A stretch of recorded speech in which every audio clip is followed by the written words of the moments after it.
Okay, happy Memorial Day week, everybody. It's going to be I'm going to do some short videos this week just because I got family in town. So let's see if I can't get this knocked out without too many interruptions. The markets, not unexpected after a big move up on Friday and then a long holiday weekend, we got a pullback after I mean, it looked like everything was going to go higher. That is what the markets do. They yank you back under when you think you're going to go long. So I could actually see maybe even another day of this. Um, we do have a. You're going to see some changes here too. By the way, I'm working on an. It's my take on the RMO. Um, it's a trading system I've been working with for years, but it's my take on it, and that's the Rahul Mohinder oscillator. If anybody's ever messed with it. Um, Anyways, this is not exactly it, so I'm customizing it to have some short-term and long-term trading going on inside of it, and I will define what these arrows mean.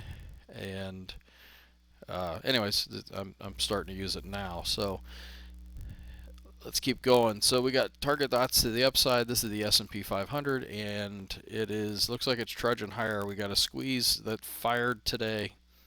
Actually, it looks like it's firing tomorrow on the squeeze indicator.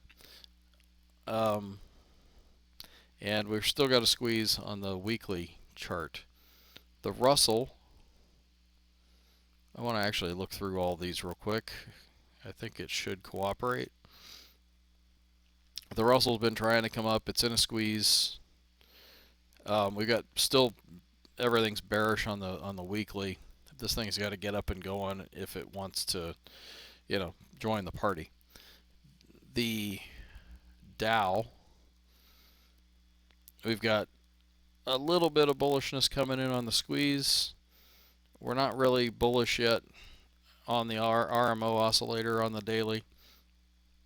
We're also not bullish on the EMA 8 and EMA 21 study that I've got built here. But we are bullish or sideways really on all the stuff on the weekly. So, and we're in a squeeze. We're in a squeeze on both time frames. It is that matters a lot because I can go in here and draw just a channel right now or a descending trend line. And when we break that, we should be breaking trend and it should go up to the upside. So, um, all descending channels and wedge patterns eventually break to the upside. That's kind of an axiom in the market. So, the Nasdaq, this is the one that caught my eye, which this is just whatever. But I drew this target back here on or about the 10th of March. It was probably when it was starting to break out above it because that was when we were starting to see an inverted head and shoulders pattern, I believe. Or no, it was just actually uh, this cup and handle looking pattern. So, anyways, I drew that up and we exceeded that on last Friday. So that's one for the books. But it's worth noting because it really does work with these studies and the way these things work. The 10-year note went down quite a bit today, so that's a measure of inflation. It's interesting in the face of all the noise about the government and what they're doing with the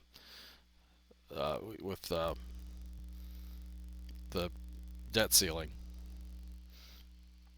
The transports went up a little bit today, although they've got to get up and going too if they want to join the party as well. And then oil looks like it was for the day it was down 3.86% on the USO contract, and so we are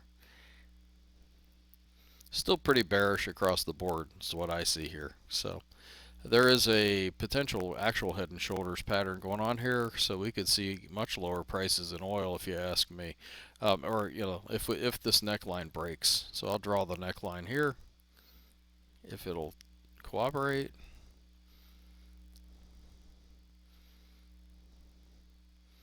which arguably you could say it broke today.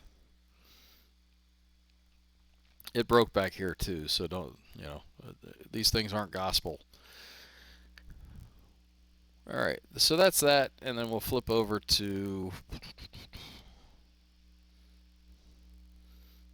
the bullish percent indexes.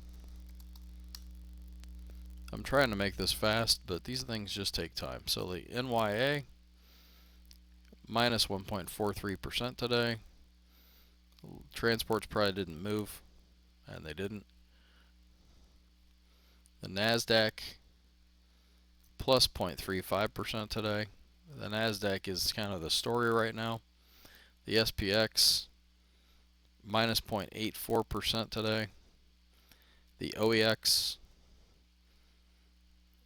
unchanged. The NDX, unchanged. So not a lot to write home about really in the markets. And then we flip over to our automated trading systems, which are really just irritating me right now. This is the YM, and it's just down lately. But on the longer term chart, it looks just fine. That's a 6-month chart. The Russell lately has just been down. This is what it looks like on a 6-month chart. So we're due for a bounce. I mean, ready for a bounce any day now. And then the NASDAQ, which was starting to perk up back here and then perked up again right there. It took us back behind the woodshed one more time. And if you ask me, this looks, that little piece of what this looks like, looks a little bit like this. So what we'd like to see is the follow through with, little nuances like that gets higher than that did. And so are we in for prices down here? Possibly. Or not prices, but equity. Or equity still taking a shot to the downside? Possibly. And it's just all part of this is a long game, so we're just wanting this thing to start breaking out and getting up into this zone, guys. And that would be great because our equity would be making new highs. So that's what I got for you tonight. Hope everything's good for everybody, and hope everybody gets a little bit of chance to enjoy family and take some time off this week. Take care, guys. Good trading, and we'll talk to you again tomorrow.